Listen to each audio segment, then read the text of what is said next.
sexuality educator. One of the really interesting things, bits of information that I've come across in my reading and research about teens and sexuality is that although a lot of teens get most of their information about sex and sexuality from media and friends, a lot of them say that they really wish they could get more information from their families, from their parents, their caregivers, and that one of the things that they would love to be able to talk to their families about is sexual pleasure. I think it's great that, youth want to know about sexual pleasure in general. Pleasure is awesome. And I think it's great that they would want to talk to their adults about it. I don't actually remember if I had much of an urge to talk to my parents about sexual pleasure specifically when I was a teen. Maybe I did, I don't remember. I'm going to try and dig up some of that research and put some links in the description box below, so if anyone wants to check it out or read it for themselves, it will be there. In the meantime, in this video, I'm going to talk a little bit about how we as adults can talk to our kids about sexual pleasure without it getting inappropriate and kind of gross. Something we can do for ourselves as adults before we try to talk to or teach our kids anything is acknowledge and remind ourselves that pleasure seeking is a normal human behavior and that it happens throughout the lifespan. Once we acknowledge that for ourselves, we can look for ways to acknowledge and reinforce that for our kids, and that is something that can start long before they are teenagers. For example, if we find our younger children masturbating or playing with their genitals or touching their bodies, even if we have boundaries around that behavior and, we want them to stop or we only want them to engage in that behavior in certain situations, we can still take the time to say to them, you know what?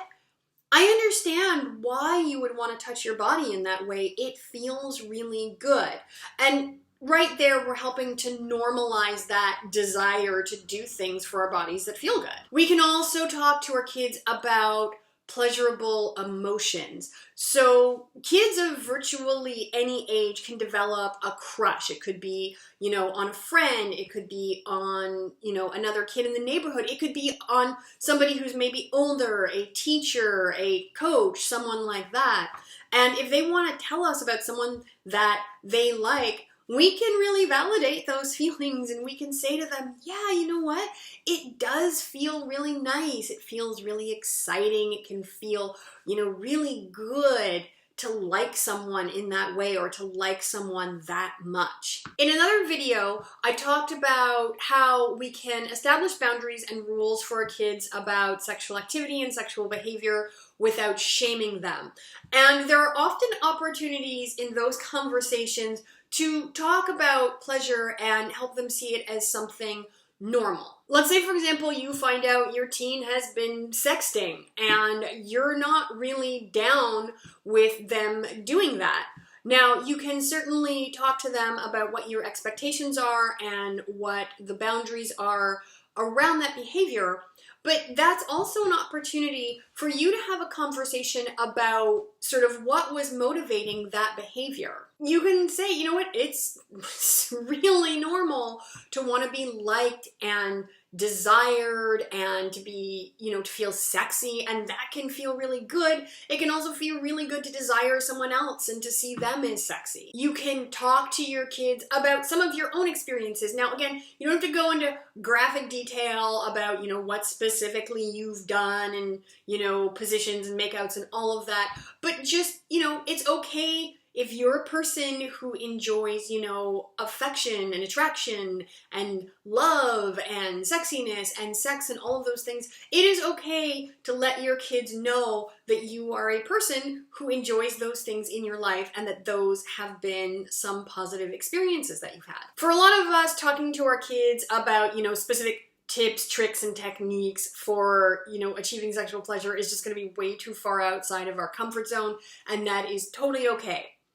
But we can look for sex-positive educational resources that include pleasure as part of sexuality, and we can share those with our teens. Now, you may have to do a bit of research and look for information that is appropriate for your child's age, for their maturity level, where they are in their lives. But by sharing it, you're still supporting their sexual pleasure and their learning around sexual pleasure without, having to get into the nitty-gritty stuff yourself. I want to say something quickly about porn. Now, at some point in the future, I will do a video on it. I will probably do several videos on it. For right now, I just want to say that while I'm not anti-porn, I definitely think it has its place. I don't generally recommend it as an educational tool for teens who want to learn about sexual pleasure. That's it. In the comments below, let me know, when you were a teen, did you want to talk to your family about sexual pleasure? Or if you are a teen now, is that something that you want to talk to your family about? If you liked the video, then yeah, thumbs up it. You can share it with people. If you want to, see more videos, then definitely be sure to subscribe. Oh, and if you are interested, in sex ed coaching, if you're interested in workshops, if you just want to get in touch and, send me a question or idea for a video, then go over to my website, NadineThornhill.com. I hope you all have a great day, and I will see you soon. Bye. Gathering personal stories, anecdotes around the subject of sexual violence, and also just asking people their thoughts and opinions on how it is handled in the justice system.